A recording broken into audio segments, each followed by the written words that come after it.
Bonjour à tous, merci de vous être branchés sur les ondes de Radio Barbare, le podcast engagé pour un monde professionnel responsable. J'ai le plaisir aujourd'hui de vous recevoir pour un nouveau format qui est la table ronde RH que je co-animerai tous les trimestres avec Simon Bastard, CEO de chez RH Performance. Ce podcast, il a pour objectif d'inviter des professionnels RH qui nous partageront les transformations qu'ils ont mis en place au sein de leur fonction et au sein de leur entreprise. Pour ce premier épisode, on va discuter d'un sujet qui fait écho à de nombreuses entreprises, qui est notamment le passage d'une fonction RH traditionnelle, qui était souvent cantonnée à des fonctions et à des tâches administratives, au passage à une fonction RH beaucoup plus stratégique, beaucoup plus proche du terrain, beaucoup plus proche des collaborateurs et de leurs besoins. Pour en parler, j'ai le plaisir d'accueillir Simon, comme évoqué précédemment. Tu nous offriras ta vision terrain, puisque tu accompagnes de nombreux DRH dans leur transformation et dans la transformation de leurs fonctions. Et j'accueille aujourd'hui notre première invitée, qui est Fleur Espinou, et qui a mené cette transformation au sein de son association, qui est la Sauvegarde du Nord, et dont tu étais la DRH pendant 4 ans. Exactement. Avant d'entrer dans le vif du sujet, est-ce que vous souhaitez ajouter quelque chose à votre présentation ? Peut-être juste dire effectivement que j'ai quitté mes fonctions pendant l'été et que je prends un nouveau poste dans mes Alpes natales, mais que voilà, on parle de transformation. J'ai passé 4 ans à transformer à la Sauvegarde. Alors je dis je, mais bien évidemment c'était avant tout collectif. Mais la transformation, c'est un peu tout le temps, quoi. Je peux pas dire j'ai transformé et puis maintenant tout est ok. C'est voilà, l'idée de mouvement un peu perpétuel. Mais voilà. Merci. Est-ce que tu souhaites ajouter quelque chose, Simon, sur ta présentation ? Écoute, c'est très clair, c'est un sujet national, puisqu'on retrouve ça dans quasiment toutes les structures, dans quasiment tous les coins de la France. Donc, impatient d'en parler avec Fleur. Je vous invite à commencer ce podcast. Et Fleur, je t'invite à remonter le temps.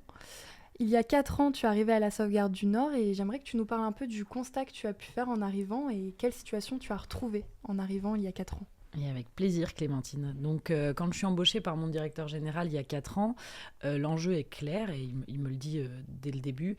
Il veut prendre un virage et passer d'un aspect un peu administration du personnel qui fonctionne bien. Il y a déjà de belles choses qui sont mises en place. Je ne pars pas du niveau zéro, bien sûr, notamment en termes de, à l'époque, gestion prévisionnelle des emplois et des compétences. Il y avait des choses déjà qui se jouaient, mais il avait envie qu'on passe à de vraies stratégies RH au service des professionnels et du projet associatif. Et d'ailleurs, il cherche aussi un profil quand il fait cette recherche de nouvelles DRH parce que je succède à quelqu'un qui a été pendant 35 ans dans l'association et qui a un peu monté tout ce service RH, donc qui est quelqu'un qui est très méritant. On m'explique que ce que recherche le directeur général de la Sauvegarde du Nord, Frédéric Rouvière, c'est un sparring partner, excusez-moi pour l'accent, et il sait qu'il ne sait pas vraiment ce qu'il veut et ce qu'il peut faire en matière de stratégie RH, parce qu'on n'en est pas encore là à la Sauvegarde du Nord, mais du coup, il veut que ça se discute, il veut que ça innove, il est même prêt à ce que ça se dispute, notamment avec son COMEX. Il est là-dedans. Et il est aussi en train de finir de renouveler, de remodeler, soit par les personnes, soit par les modes de fonctionnement, son COMEX. Donc c'est les directeurs des pôles d'activité de la Sauvegarde du Nord, il y a 5 pôles d'activité, et puis les directeurs des fonctions support un peu classiquement. Et il veut que ça se parle plus au sein de ce COMEX, qu'on arrête les couloirs de nage, ça c'est vraiment sa commande dès le début, et puis que chacun intègre mieux les enjeux des autres. Voilà, et au niveau du collectif RH, pour placer un peu le contexte et revenir à la genèse, il n'existe pas en tant que tel, ce collectif RH, puisqu'il y a la direction des ressources humaines au siège avec environ 7-8 personnes, dont la majorité qui viennent de fonctions administratives, qui sont rentrées comme secrétaire de direction, assistante de direction, comptable, etc. Et qui a appris sur le tas, accompagné évidemment par une politique de formation de la Sauvegarde du Nord, mais parfois un petit peu insuffisamment peut-être. Et puis il y a les cadres administratifs et les assistantes RH qui sont sur ce qu'on appelle les centres de gestion des pôles, donc c'est les fonctions support de chaque pôle d'activité. Et là, les cadres administratifs, parfois, on est plutôt sur un cadre administratif et financier avec vraiment une casquette très forte sur la finance, ou alors un cadre plutôt RH, mais sans avoir le bon diplôme, sans avoir forcément l'ensemble des compétences, etc. Et du coup, entre ces deux niveaux, le niveau pôle et le niveau associatif, en fait, on est sur du très technique, on est sur du très descendant. Le siège dit quoi faire, comment le faire, les pôles appliquent, il n'y a pas de discussion, il n'y a pas de remise en question. Et parfois, il y a de la friture, puisque évidemment, les pôles, du coup, n'appliquent pas forcément ce qui est pensé par le siège, parce que c'est mal expliqué, parce qu'ils ne comprennent pas, enfin, pour plein de raisons. Et c'est pas non plus expliqué en termes de plus-value. On leur dit pas, en faisant ça ou en faisant différemment, ça va aller plus vite, ce sera plus fiable, etc. Donc la marge de manœuvre, elle est faible dans les pôles. Et comme elle est très faible, en fait, ce qui se passe, c'est qu'on ne sait pas tout. On nous cache des choses, il y a des usages qui se mettent en place, des petites techniques un peu particulières. Et voilà. Et en plus, chaque pôle peut avoir 15 établissements ou services. Donc ça fait une multitude d'interstices où on voit bien que les stratégies RH, elles n'existent pas et les process RH, ils se distendent, etc. Voilà. Et donc, il fallait renverser la vapeur déjà et venir créer un vrai collectif RH. C'est ça le contexte quand j'arrive. Merci pour ton retour. Simon, ce que nous a raconté Fleur, c'est vraiment une situation que tu as déjà pu apercevoir chez des clients ? Alors oui, malheureusement, c'est pas un cas isolé, même si depuis maintenant quelques années, ça bouge beaucoup. Si on reprend depuis maintenant des dizaines et des dizaines d'années, en France, faut savoir que on se focalise généralement sur le hard skills. La compétence, la technique, l'expertise, et ce pour nos stratégies de recrutement, pour le management de l'entreprise, donc pour le pilotage finalement de la structure ou de l'entreprise. Et même si on se focalise sur la structure académique en France, les écoles, que ce soit les écoles de commerce, les écoles d'ingénieurs, les facultés de droit, etc., même au niveau secondaire, au final, on informe et on forme très très peu à cette partie qu'on appelle les soft skills, c'est-à-dire ce comportemental. Et pourtant, aujourd'hui, on le sait, dans nos organisations, c'est diablement impératif de pouvoir le développer. Mais comme je l'ai dit, ça change même vite, parce que le monde change très vite, donc il faut savoir suivre. Et aujourd'hui, je constate qu'il y a quand même la majorité des entreprises qui ont pris conscience que seule la partie expertise ne suffisait plus. Que pour attirer les meilleurs talents, les fidéliser, donc pour piloter finalement et développer son entreprise, il fallait intégrer cette partie comportementale qui est majoritairement dirigée, en tout cas pilotée par la fonction RH-DRH. Et pour clôturer sur ce sujet-là, si on rouvre la parenthèse Covid, on s'est rendu compte qu'en effet, avoir une direction des ressources humaines solide et proche des salariés, c'était un atout phénoménal. Et d'ailleurs, je pense que s'il y a quelque chose de positif de cette période-là, c'est que ça a accéléré les transformations de l'entreprise d'un point de vue structuration RH. Donc certaines entreprises ont pris de l'avance, d'autres prennent le train en cours, mais on voit que les choses bougent beaucoup et qu'aujourd'hui, en effet, la fonction RH au sens large, que ce soit directeur RH, RH, etc., elle prend quand même énormément de place et ça transforme les entreprises. Merci Simon pour ta réponse.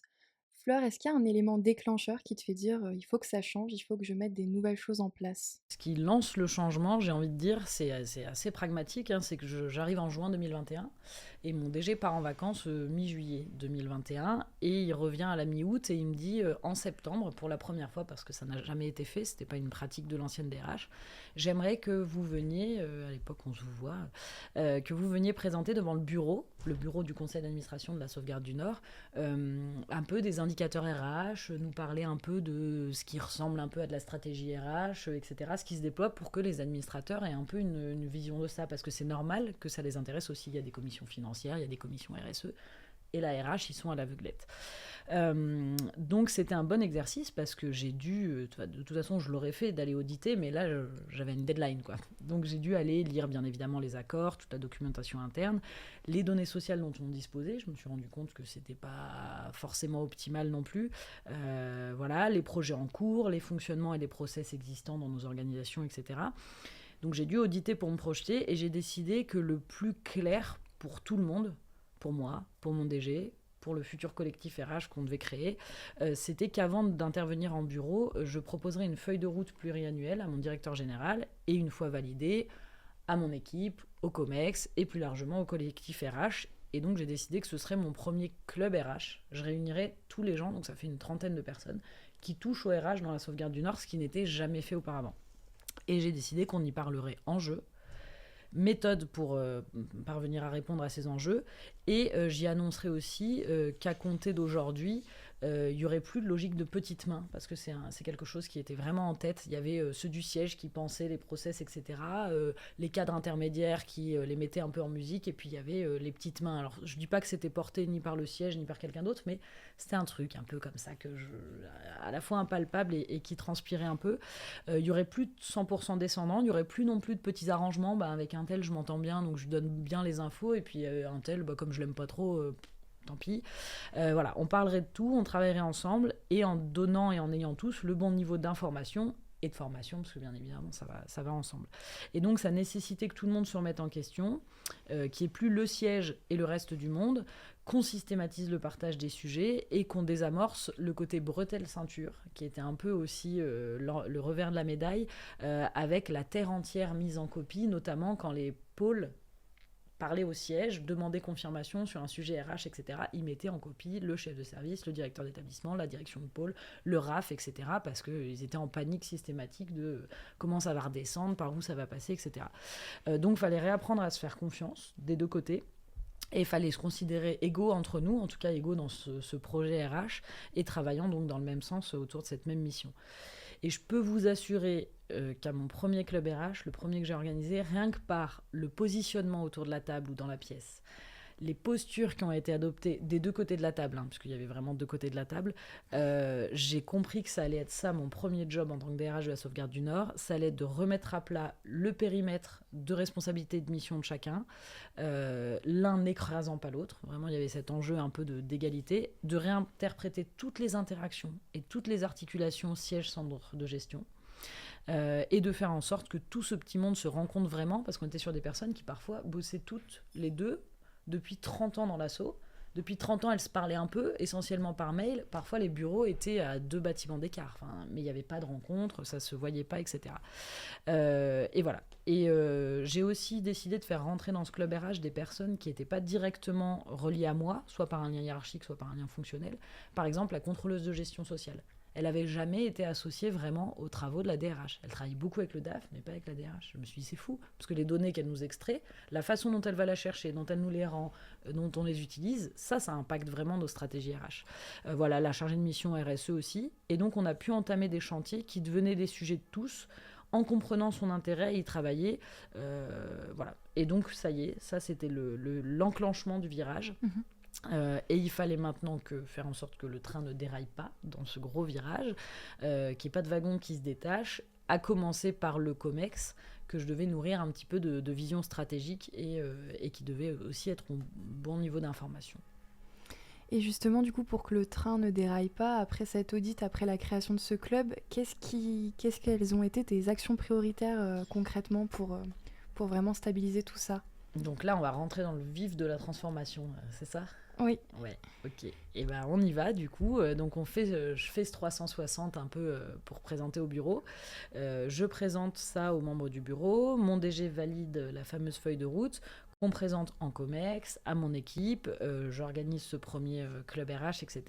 Et l'idée, c'est d'entraîner. Donc ma feuille de route dans sa version un peu actualisée, parce que peu à peu on a rajouté des missions qui étaient un peu éparpillées au gré de l'histoire de notre organisation. Mais pour vous les citer rapidement, dans les objectifs, on avait faire venir et donner, c'est assez classique, faire venir et donner envie de rester aux collaborateurs, animer le réseau RH de la Sauvegarde du Nord, anticiper l'évolution de notre secteur et de nos métiers, accompagner au management, moderniser les outils et simplifier les process pour sécuriser les données et libérer du temps d'analyse et de prospective. Et ça, c'était vraiment intéressant parce qu'il y a des gens qui faisaient que de l'exécution de tâches et qui n'avaient aucune idée de pourquoi ils faisaient ça, à quoi ça servait, est-ce qu'ils pourraient le faire différemment ou pas. Et donc, c'est hyper chronophage et inintéressant. Améliorer la dynamique de prévention des risques pro et dynamiser la politique handicap de l'association. Donc ça, une fois que c'était... Donc évidemment, cette feuille de route, elle était déclinée, partagée. Et une fois que c'est posé en termes d'enjeux et d'objectifs, faut vraiment initier ce changement. Là où il est nécessaire, il faut casser les couloirs de nage. Ça faisait partie vraiment de la mission. Donc déjà, quand je fais des réunions d'équipe à la direction des ressources humaines, c'est avec tout le monde, ce qui n'était pas le cas avant. Avant, quand on faisait une réunion un peu réflexion stratégique, les non-cadres n'étaient pas conviés à la réunion, ce qui est quand même parfaitement déconnant, parce que j'avais notamment une non-cadre, son boulot, c'était autour de la formation. En fait, c'est essentiel, on retrouve ça dans tous les sujets. Je fais aussi des débriefs de ce qui se passe en COMEX, parce que c'est là où on parle de la déclinaison du projet associatif, de la stratégie qu'on doit déployer, etc. Et il faut donner des infos aux gens sur où va le paquebot sauvegarde, parce que quand je parle d'un paquebot, c'est 1600 salariés, c'est 70 dispositifs, une chaîne hiérarchique longue comme le bras, enfin c'est voilà. Et parce que tout ça, ça impacte évidemment nos façons de penser et de faire. Je veux aussi que les uns et les autres comprennent mieux les missions de chacun, parce que je vois que c'est pas vraiment le cas, et du coup ça crée des failles, enfin, l'un considérant que l'autre se mêle d'un sujet qui n'est pas le sien, l'autre que la charge de travail d'un tel en fait rapport à la sienne, enfin vous voyez bien ce que ça peut être, et donc qu'on décèle aussi tous les endroits où il devrait y avoir de l'interaction, où il n'y en a pas, où ça manque. Et le leitmotiv un peu de tout ça, c'était toujours, alors c'est un peu bête, mais c'est tellement vrai, que tout seul on va plus vite, mais ensemble on va plus loin, et c'était ça qu'il fallait réussir à lancer. Et donc, pour être très pratico-pratique, et notamment s'il y a des gens qui écoutent ce podcast et qui se disent « Bon, ok, mais par quoi je peux commencer ?» Nous, un des trucs par lesquels on a commencé, c'est la rédaction de fiches pratiques. Parce que j'ai considéré que sur tous les sujets qui sont les nôtres, les sujets RH, sur tout ce qui régit les relations de travail, qu'elles soient individuelles ou collectives, je voulais que n'importe quel salarié de la sauvegarde du Nord dispose d'un niveau d'information de base. Et donc de faire ça avec le service communication, c'est de se dire on va le faire et on va tout mettre à disposition sur l'intranet. Donc on va créer un intranet, ce qui n'existait pas. Donc il y a vraiment, déjà on commence à faire travailler les services entre eux, la com et la DRH avant ça bossait pas ensemble, donc on crée de nouvelles synergies, c'est chouette. Et du coup faire ce travail d'écrit, se dire quelle fiche pratique on va faire, qui rédige quoi, en groupe, seul, etc., qui relit, qui le pense, comment on se met d'accord sur la façon dont on les rédige, etc. Et en fait ça nous a posé par écrit, ça nous a aidé à repenser nos métiers, à vulgariser ce qu'on savait faire, et puis à vérifier que ce soit clair pour nous, entre nous, et donc pour les autres, évidemment. Et du coup, on en profite, on fait des fiches pratiques, puis en faisant des fiches pratiques, on se dit tiens, d'ailleurs, comment ça se traduit chez nous quand il y a telle situation ? Faudrait peut-être qu'on rédige un process ou qu'on le modifie, etc. Donc ça a amené plein de choses, et du coup, on a modifié le process, on va le partager avec les équipes RH des pôles. On va le partager comment ? On va pas juste le déposer sur le serveur. On va déclencher une petite réunion, puis on va l'expliquer. Puis peut-être que dans le process, on a oublié quelque chose. Il y a un trou dans la raquette, donc on va pouvoir réadapter, etc. Et en fait, ce qui était fou, mais qui existe dans plein d'organisations, c'est qu'à chaque fois qu'on m'expliquait comment on faisait quelque chose de RH, je demandais pourquoi, et on me disait on a toujours fait comme ça. Et personne ne se demandait est-ce que ça marche ? Si ça marche, moi j'étais pas là pour tout révolutionner. Ça marche, ok, on valide. Ça marche, tout le monde le comprend, ça fonctionne très bien. Ça marche pas. Pourquoi on le fait comme ça ? Est-ce qu'il y a des règles juridiques ? Est-ce qu'il y a des limitations d'outils, etc. Et on vient reposer le truc. Et ça, c'était intéressant, et ça a vraiment commencé aussi à créer du collectif. J'ai demandé à mon équipe d'aller bien plus au contact des pôles dans cette démarche-là, justement. Et puis, on a aussi profité des départs de cadres dans les pôles pour venir remplacer par des vrais responsables ressources humaines, avec des compétences. Alors, c'est pas les mêmes, et c'était un peu fait exprès. J'en ai qui sont très bonnes sur le volet formation, j'en ai qui sont plutôt juristes, j'en ai qui sont très bonnes sur la paye. Et ça permet aussi de partager ces compétences-là en interne de ce collectif-là. Donc, depuis 4 ans, on a recruté, maintenant, on a 4 responsables ressources humaines de plein exercice sur chacun de nos pôles. Il y a 2 pôles qui sont petits par la taille, donc c'est une seule RH. Et puis, du coup, on a aussi créé de nouvelles synergies, puisque je prends des sujets, par exemple la mobilité. Je vois que c'est pas fou la façon dont c'est traité, parce que ça passe par les directeurs de pôle, mais qui ont plein d'autres choses à faire. Et donc, je crée des réunions récurrentes avec les RRH, la responsable emploi compétences et moi. Et puis, au bout d'un moment, moi, je me retire. Et puis au bout d'un moment, je demande à ma responsable emploi compétences d'évaluer le moment où elle se retire. Et à un moment, il n'y a même plus de réunion. C'est les RRH, en fait, naturellement. Il y a un risque d'inaptitude, on déclenche une petite réunion, on se voit, on se croise, etc. Et c'est vraiment ça, c'est faire que ce soit un réflexe de partager et de parler avec les autres de ce collectif RH. Et ça a infusé, et ça a fonctionné, et ça a vraiment été le virage. Merci Fleur pour ton retour d'expérience. Est-ce que tu souhaites rebondir sur les méthodes que Fleur vient de nous expliquer ? Déjà, je trouve que ce qui est partagé est passionnant, puisqu'on le voit, il y avait quand même un énorme chantier. Tu partages énormément d'actions, énormément de choses à mettre en place. Il y a de l'humain, il y a de l'organisation, il y a de la communication. Donc je trouve ça ultra intéressant, en tout cas, d'avoir ton retour terrain de ce que tu as pu mettre en place et de ce que ça a donné. Et puis j'ai pris quelques notes. On pense parfois que La RH, c'est conceptuel, on ne sait pas trop ce qu'ils font, etc. C'est pas notre métier. N'empêche que tu parles de KPI, d'indicateurs RH, de stratégie RH, de feuille de route, de méthode. C'est des verbatims que tu as utilisés. Donc on voit bien qu'aujourd'hui, oui, il y a une stratégie derrière, c'est mesurable, à la fois ce que l'on met en place et la valeur ajoutée que ça crée. Et c'est mon conseil, en tout cas c'est ce que je retiens, de dire que oui c'est possible, mais ça nécessite d'être structuré. Et il est vrai que on a eu l'habitude, il y a quelques années de ça, d'avoir des entreprises pyramidales où le chef donne une mission et puis on la réalise. Tu as utilisé le mot petite main, c'est comme ça qu'on pourrait l'imaginer, même si le but n'est pas péjoratif, mais en tout cas la connotation ressemble à ça. Et c'est vrai qu'aujourd'hui on parle beaucoup de donner du sens. Ouais, donner du sens. Mais qu'est-ce qui va donner envie à un collaborateur, à un salarié, même à un manager, de s'investir durablement dans une structure, dans une boîte, si à un moment donné, elle ne sait pas pourquoi elle le fait? Et pour ça, ça nécessite de casser les silos, de mieux communiquer et surtout qu'ils comprennent pourquoi ils sont là, ce qu'on attend d'eux. Et pour ça, ça passe par tout ce que tu as mis en place. Ouais, c'est ultra riche. Il n'y a pas de recette miracle parce que je pense que chaque structure, chaque entreprise, chaque asso, en fonction du nombre de personnes, de la culture, je pense qu'il y a autant de solutions que de situations. Mais néanmoins, ce que tu as mis en place, ouais, je pense que c'est à noter et pourquoi pas à tester dans d'autres structures pour essayer justement, doucement mais sûrement, de casser les silos et puis de faire en sorte que les gens se responsabilisent et puis viennent avec beaucoup d'envie au bureau pour être encore plus performants. Et j'allais te poser la question, mais tu y as répondu en partie, c'est ce besoin de créer du sens, de casser les silos, de renforcer la communication, la transparence. C'est un peu une obligation des entreprises maintenant, notamment sur le marché du recrutement où il y a une pénurie de candidats, où les candidats choisissent les entreprises à la marque employeur, etc. Oui, alors attention, la fonction RH doit impulser, doit proposer, doit structurer. Ce qu'on oublie aussi, c'est que derrière, il y a les managers.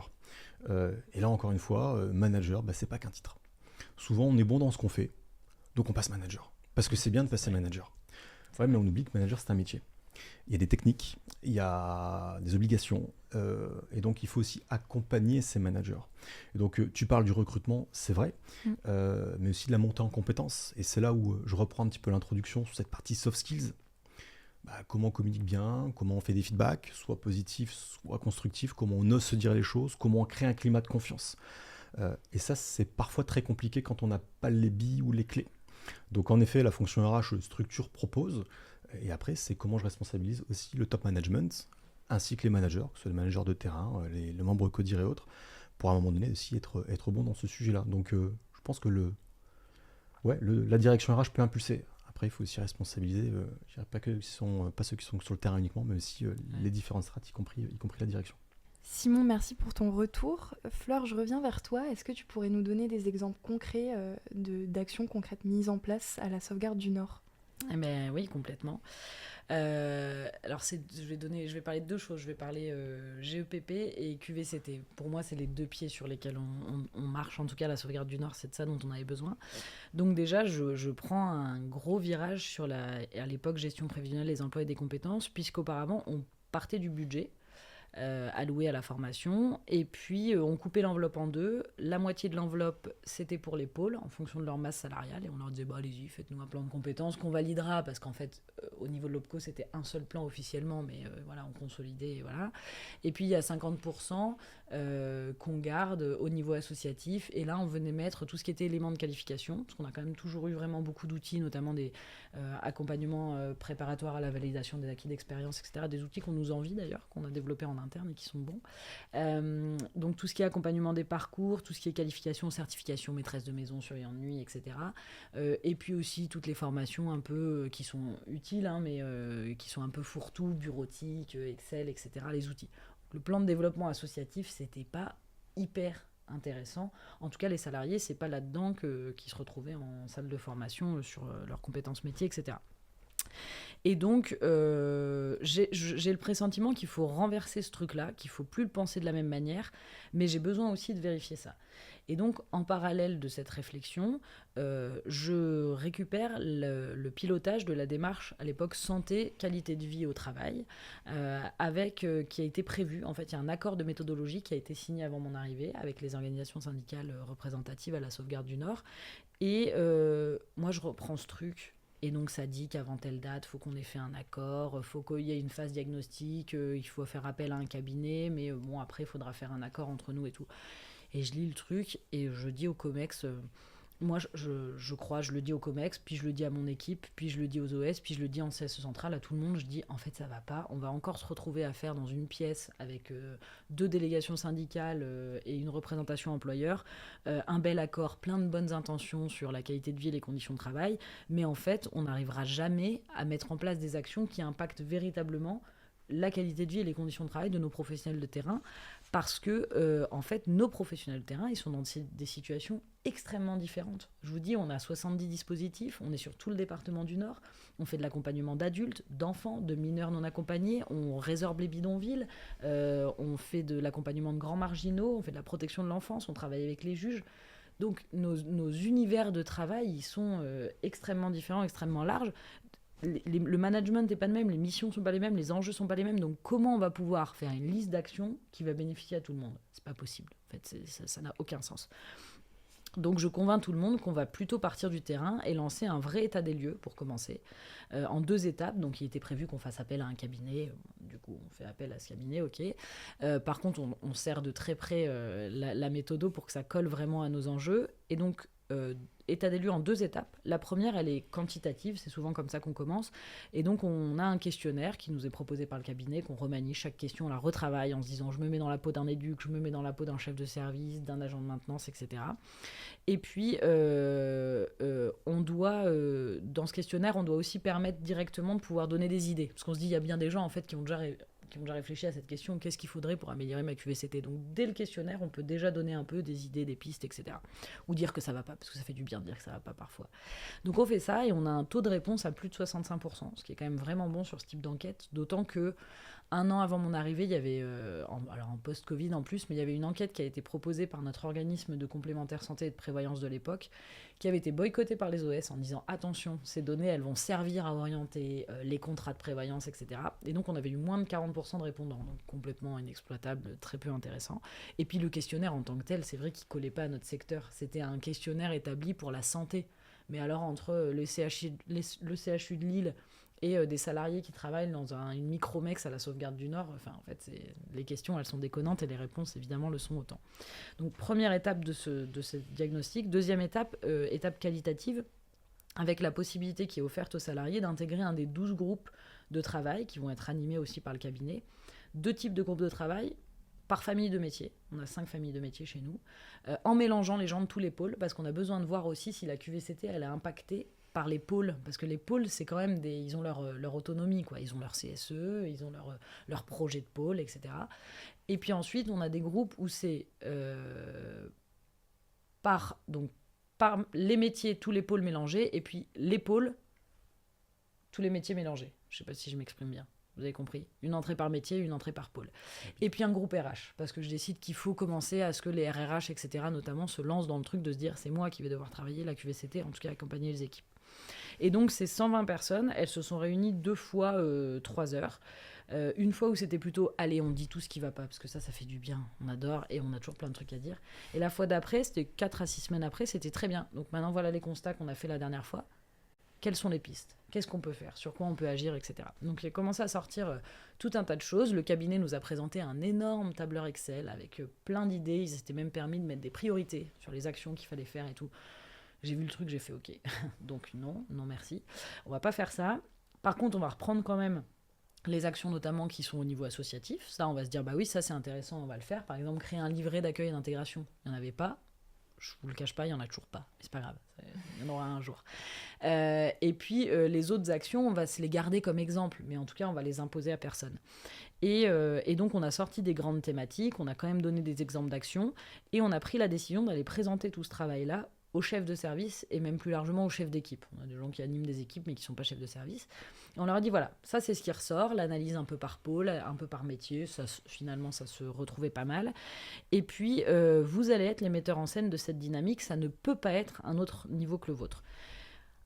Parce que ce sont les plus proches des collectifs de travail, et donc c'est à eux de mettre le sujet de la QVCT en mouvement, de définir en intelligence collective de l'action. Ça peut être plusieurs, mais au moins une sera déjà bien, prioritaire, sur laquelle le collectif se met d'accord en disant c'est ça qui va améliorer notre QVCT demain, c'est ça l'enjeu prioritaire. Ça peut être une organisation de travail, ça peut être, on m'a dit, est-ce que ça peut être changer les voitures de service parce qu'elles sont pourries, elles nous pètent le dos? Pourquoi pas? Voilà, alors peut-être que ce ne sera pas demain, peut-être qu'on n'a pas le budget, mais peut-être qu'on peut voir si dans l'association on a des véhicules de service moins utilisés et on peut peut-être switcher. En gros, il n'y a pas de tabou les gars, juste vous travaillez ça avec votre équipe et vous nous faites un document propre qui vient nous expliquer quelle est l'action, qui vient définir qui est pilote, qui est contributeur, quel est le tempo, et nous on va jamais venir vous juger sur le fond de cette action, ni sur la façon dont elle se réalise, ni même on va pas venir vous tirer le signal d'alarme en disant t'avais dit qu'en mai 2024 t'aurais mis en place telle action, tu l'as pas fait. Parce qu'en fait, vous aurez juste pas amélioré votre qualité de vie et vos conditions de travail. Mais moi, ça me fait pas grand-chose en fait, je trouve juste ça dommage, mais voilà. Et donc, on a créé quand même une commission QVCT avec des représentants du personnel, etc., qui va recevoir les fiches actions, qui va pouvoir en assurer le suivi, mais c'est surtout pour se dire, on va aller réinterroger les collectifs de travail pour leur dire, vous l'avez pas mis en place, pourquoi? Qu'est-ce qui a bloqué? Est-ce que vous avez besoin d'aide? Est-ce qu'il y a un levier qui n'a pas fonctionné? Est-ce que, voilà, parce qu'il peut aussi y avoir des choses qui bloquent comme ça. Et voilà, puis donner du budget aussi, si besoin. On a un budget associatif pour ça. Et ce travail, il est complètement dans la veine de notre projet associatif parce que, et d'un de ses axes essentiels qui est développer le pouvoir d'agir. On veut développer le pouvoir d'agir des personnes qu'on accompagne. On accompagne 35 000 personnes par an. On ne peut pas les accompagner un pour un. Donc il faut qu'on développe leur pouvoir d'agir, mais pour développer le pouvoir d'agir des personnes accompagnées, il faut qu'on développe le pouvoir d'agir des professionnels. Et donc ça, c'est clairement une politique qui nécessite de développer le pouvoir d'agir des personnes, sinon ça ne marche pas. Et donc ce travail, et notamment cette phase diagnostique, le questionnaire, etc., ça a permis de voir qu'on avait un sujet sur la gestion des emplois et des parcours professionnels. Je reviens au début de ma réponse à ta question, Clémentine, avec beaucoup de salariés qui avaient dit dans le questionnaire « je ne suis pas satisfait, j'ai l'impression qu'il n'y a pas de formation, que moi on me dit toujours non, je ne sais pas ce que c'est les parcours professionnels et l'accompagnement, j'ai aucune idée de ce que c'est, voilà ». Et donc on s'est rendu compte qu'il y a plein de choses qu'on mettait en place en termes pour le coup de stratégie RH qui n'atteignaient pas leur cible. Et donc, ça aussi, ça a nourri le changement de stratégie de gestion des emplois et des parcours pro, avec par exemple un plan de développement des compétences qui est devenu pleinement associatif. Alors déjà, on a revu la marge, c'est plus 50-50, c'est 60 pour l'asso et 40 pour les pôles. Et puis, désormais, pour construire ce plan de développement des compétences, on ne donne pas le budget au pôle. On dit au pôle, vous venez autour de la table et vous nous dites. Nous, on a fait passer 1600 entretiens professionnels cette année. Dans ces entretiens, il est ressorti, et en fonction des projets d'établissement, de pôle, etc., qu'on avait ça comme besoin en montée en compétences. Donc on a besoin de telle formation. Et déjà, on s'est rendu compte, et ça répondait bien à ce qui s'était dit dans le questionnaire QVCT, qu'il y a des professionnels qui exprimaient des besoins qui étaient isolés sur un pôle, mais en fait, qui se retrouvaient dans un collectif si on mettait en commun. Donc il y a des formations, on aurait juste dit non au monsieur ou à la dame, et en fait, on va lui dire oui. On va dire, oui, c'est intéressant ton truc. Et en plus de ça, on va créer de la transversalité parce qu'il va rencontrer ses collègues des autres pôles qui font pas forcément exactement le même métier, etc. Et donc, on a créé un catalogue de formations avec des formations qui sont accessibles désormais, peu importe son métier, peu importe son pôle, etc. Et donc, on a remis les salariés en position d'acteurs de leur parcours de développement des compétences. Et donc, on a répondu à plus de besoins individuels. On a créé plus de collectifs avec un vrai sentiment d'appartenance à l'association Sauvegarde du Nord, parce qu'on a des salariés qui sont à Avesnes-sur-Epte et eux, la Sauvegarde du Nord, c'est leur service, voilà. Je dis Avesnes-sur-Epte, mais c'est pas discriminant, hein, j'aurais pu dire n'importe où d'autre, Dunkerque, Lille, peu importe. Et puis, à budget constant, finalement, tout le monde s'est retrouvé gagnant dans cette situation. Ça, c'est vraiment un exemple. Et ce que je voulais vous expliquer, c'est que tout est lié. Moi, c'est par la QVCT que j'ai su comment il fallait qu'on modifie la GEPP. Et en fait, ce n'est que ça, les RH. C'est mettre en mouvement les choses, les mettre en synergie et en réflexion. Et ça nécessite plusieurs cerveaux. Simon, est-ce que tu souhaites réagir sur ce que Fleur vient de nous présenter ? Ce que je trouve intéressant dans le modèle que partage Fleur, c'est de dire on va aller demander de quoi ont besoin nos salariés. Et ça devient impératif. Il nous arrive de temps en temps d'intervenir pour des entreprises avec des salariés qui ne savent même pas pourquoi ils sont là. Donc on vient en formation, c'est un budget, c'est du temps, donc c'est important pour l'employeur de le proposer. Et en fait, il n'y a pas l'effet escompté puisque le collaborateur n'a pas été intégré, peut-être que ça ne répond même pas à son besoin. Donc oui, il est impératif, à mon sens aujourd'hui, de questionner, et ça aussi les entretiens annuels, les entretiens professionnels. Tiens, de quoi a besoin mon collaborateur ?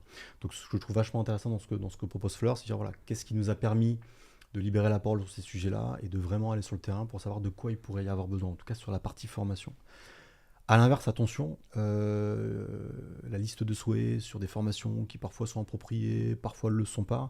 Il faut quand même garder en tête que la formation, en tout cas l'accompagnement, ça peut être la formation du coaching ou d'autres changements, ça doit répondre à une stratégie d'entreprise, une stratégie de structure. Donc c'est aussi de se dire comment on fait pour proposer quelque chose qui est en phase avec certes notre budget, mais aussi là où on veut aller. On parlait du management tout à l'heure, si on se rend compte qu'il y a une problématique managériale, c'est qu'est-ce qu'on fait pour accompagner nos managers. D'autant plus qu'il faut savoir que le sujet de la formation est parfois très nébuleux pour un salarié. Quand on fait le recueil du besoin, on va retrouver de l'Excel, on va retrouver de l'anglais, on va retrouver des évidences. Et en fait, de plus en plus, aujourd'hui, ils ont besoin de mieux gérer leur stress, mieux gérer leurs émotions, mieux manager, savoir recadrer aussi, etc. etc. Et donc, c'est là aussi où je pense que l'entreprise, donc la direction RH, doit impulser. C'est de dire, voilà, je vais essayer de t'accompagner, de te guider pour essayer de voir ensemble qu'est-ce qu'on pourrait construire. Et en effet, lorsqu'on fait ça, on se rend compte que d'une thématique qui semblait peut-être isolée, en réalité, elle peut concerner plusieurs personnes. Et donc, ça permet de grouper, ça permet de créer des collectifs, de encore plus désiloter, etc., etc. Donc, moi, c'est ce que je retiens dans ce que partage Fleur, c'est que, à la fois, oui, il y a des choses qui ont été mises en place, mais c'est surtout aller collecter les données du terrain, tout en impulsant d'un point de vue direction. Et ça, je trouve que c'est vachement intéressant. Merci pour ton retour. Fleur, je te propose qu'on passe à la partie résultats et donc à la dernière partie de ce podcast. Oui. Après cette transformation, quels ont été les résultats et puis aussi comment tu as mesuré l'impact de toutes ces actions?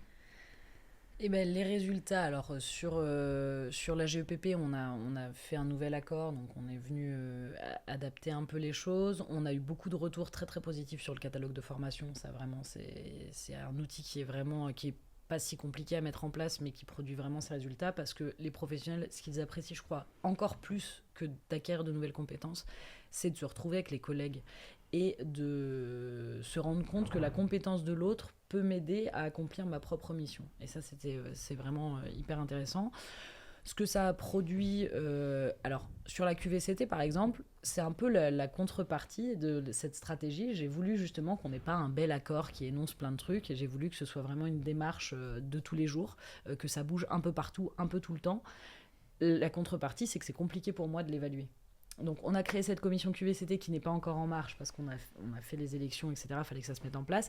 Avec la commission QVCT, on va avoir la remontée des fiches actions, donc on pourra un petit peu évaluer et dire, voilà, en termes de quantitatif, il y avait tant de fiches actions, il y en a tant qui sont en cours de réalisation, dans celles dont il était prévu que l'échéance arrive à telle date, etc.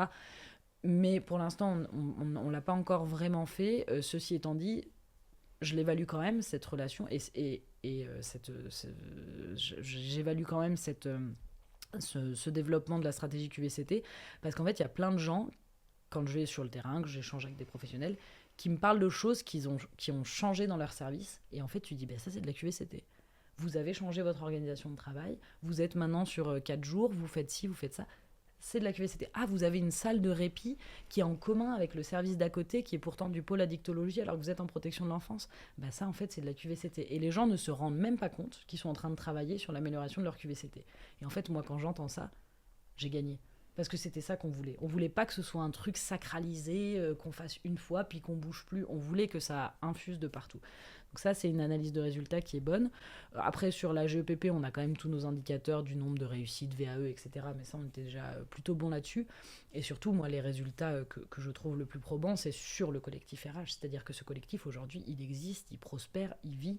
Les assistantes RH osent aller s'adresser directement au responsable paye quand il y a un sujet. Je vois souvent des RRH qui sont dans le bureau de mes collaborateurs, et puis finalement, ils se rendent compte que tel sujet intéresserait aussi un autre. Donc 2 heures après, je les retrouve tous ensemble dans une salle de réunion, parce qu'ils se sont dit, on en parlait en bilatéral, mais en fait, autant en parler direct avec tout le monde. Je vois la multitude d'échanges qui se fait, de plus en plus aussi d'échanges physiques. On a un peu arrêté le mail, etc. Alors aussi parce qu'on a regroupé toutes nos fonctions support sur un seul lieu géographique. Et c'était un peu l'objectif, et ça marche. Mais voilà, ce que je vois, c'est ça, et c'est une vraie relation de confiance à tous les niveaux. Aujourd'hui, il n'y a plus ce truc de le siège. Ça n'existe plus. Et l'épaule, alors on existe encore en tant qu'entité, mais je ne l'entends plus dans le discours. Donc ça, c'est une vraie réussite. Et puis pareil, au niveau du COMEX, on le voit maintenant, les directeurs de pôle intègrent systématiquement les équipes RH dès le début d'un projet, etc. Ils ont compris que c'était pas en bout de course, on se rend compte qu'en fait ça bloque sur tel ou tel aspect RH. Non, dès le début, vous nous mettez dans la boucle. En fait, on comprend aussi vos enjeux. Nous, on travaille aussi dans cette association parce que ce qu'on veut, c'est que les professionnels soient bien pour accompagner les personnes. Donc en fait, tout nous intéresse dans vos métiers. Et du coup, eux, ils s'intéressent aussi un peu plus aux nôtres. Donc c'est pas vraiment quantifiable, c'est pas vraiment, on parlait de KPI tout à l'heure, je peux pas forcément en avoir en tant que tel, mais en tout cas, ça se sent vraiment. Et là, je quitte l'association, pas déjà pour quitter l'association, mais pour un projet de vie qui m'amène ailleurs.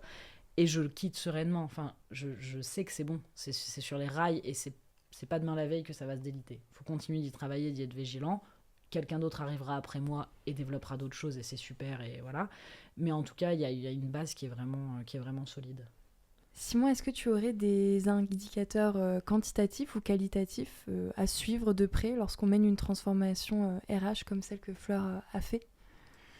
Comme Fleur le dit, on ne peut pas toujours tout mesurer. Alors, on peut avoir des perceptions parfois positives, donc on est sûr que ça marche, mais on ne sait pas pourquoi. Mais en effet, ça peut être des stratégies qui peuvent paraître assez grosses, assez dures à mettre en place. Donc en effet, il faut le structurer et essayer de le mesurer au maximum. Ça peut être du quanti, ça peut être du quali.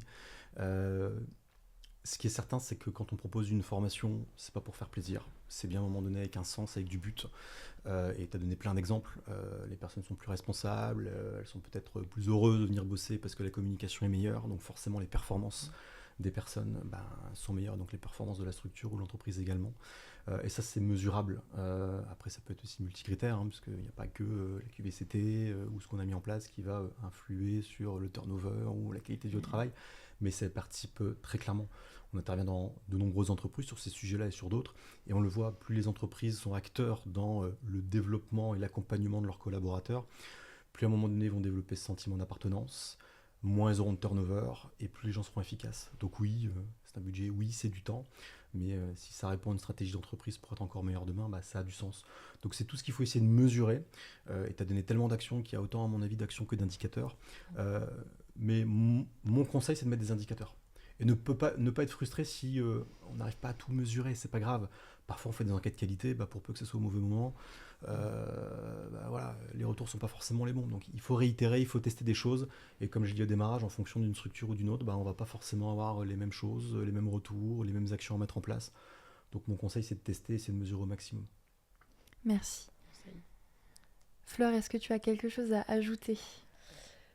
Non, pas grand-chose, mais merci de m'avoir invité à ce podcast. Merci à RH Performance. Voilà, j'apprécie toujours de travailler avec vous. Je trouve effectivement que c'est intéressant et que vous vous intéressez au vrai sujet des assos et des entreprises que vous accompagnez. Et ça se retrouve à travers les questions que vous posez dans ce podcast. Donc, longue vie à cette aventure qui commence. Merci. J'ai une dernière petite question à vous poser à tous les deux pour terminer ce podcast. Selon vous, à quoi ressemblera la fonction RH dans 5 ans ? Je voudrais qu'on arrête à un moment de parler quasiment de fonction RH en fait. Faudrait que ça soit partout, tout le temps, dans tout, et c'est vraiment ce qu'on a essayé de faire, et ce qui marche, c'est l'intégration réciproque des enjeux. Donc la fonction RH dans 5 ans, je voudrais que ce soit des gens qui fassent de la RH, mais pas que, qui soient au courant de quelle est l'activité réelle de l'association, de l'entreprise, de l'organisation, quels sont les enjeux réels, et comment je les intègre en permanence dans ce que je fais. Donc je voudrais qu'il y ait... que la fonction RH, elle soit noyée dans tout le reste. Ce serait ça, ma fonction RH. Mais noyée positivement, qu'on soit tous noyés ensemble et qu'on flotte. C'est bizarre ce que j'ai dit, mais voilà. C'est une image assez sympathique. C'est compliqué, on le voit, la fonction RH, de ça 5 ans, elle a quand même sensiblement changé. Il y a de ça 10 ans, je pense que c'est encore plus édifiant. Ouais, on parle souvent de fonction support, j'aime pas du tout le mot. Aujourd'hui, il y a beaucoup de missions, de fonctions transverses au sein d'une entreprise. On peut penser à la com, au marketing, etc. etc. À mon avis, la fonction RH doit être encore plus centrale. À la fois parce que une entreprise qui tourne bien, c'est souvent un bon binôme entre la direction générale et la direction des ressources humaines. Mais c'est également généralement les ressources humaines, alors que ce soit les DRH, les RH, les relais, etc., qui font le lien avec le terrain. Et dans les grandes entreprises, à un moment donné, pour s'assurer que les messages passent bien, qu'aujourd'hui ça puisse être dans un sens comme dans un autre, et arrêter d'avoir finalement ces messages descendants, ces structures pyramidales, Je pense que la fonction RH est un des maillons évidents. Donc en effet, c'est comment la fonction pourrait quasiment disparaître pour devenir une évidence à chaque strate de la structure, à chaque strate de la société. C'est rêvé, c'est presque utopique, mais je trouve qu'on en prend le chemin. Je te veux dans mon bateau, Simon. Avec plaisir. Merci pour votre réponse et merci d'avoir donné de votre temps durant ce podcast. Chers auditeurs, merci de nous avoir suivis dans ce premier épisode de la table ronde RH. Je vous propose qu'on se retrouve très vite en décembre pour un nouveau débat sur les enjeux RH qui vous préoccupent. À très bientôt.